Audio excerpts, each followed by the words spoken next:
नावेड ते कोल्हापूर मार्गावर अवैधरित्या वाळूचा ट्रॅक्टर पकडला.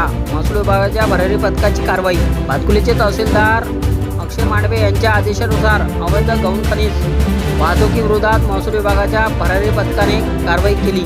नावेड ते कोल्हापूर मार्गावर अवैधरित्या वाळूची वाहतूक करणारा ट्रॅक्टर आढळून आला. मंडळ अधिकारी स्वाती इंदुरे, ग्राम महसूल अधिकारी SS गिल, महसूल सेवक वैभव चहाकार तसेच कोल्हापूर पोलीस स्टेशनचे ठाणेदार यांच्या DB पथकाने तात्काळ कारवाई करत ट्रॅक्टर ताब्यात घेतला. पुढील कारवाईसाठी ट्रॅक्टर तहसील कार्यालय भातकुली येथे नेण्यात आला.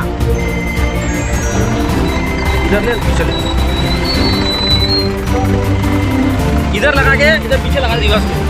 हाँ हाँ हाँ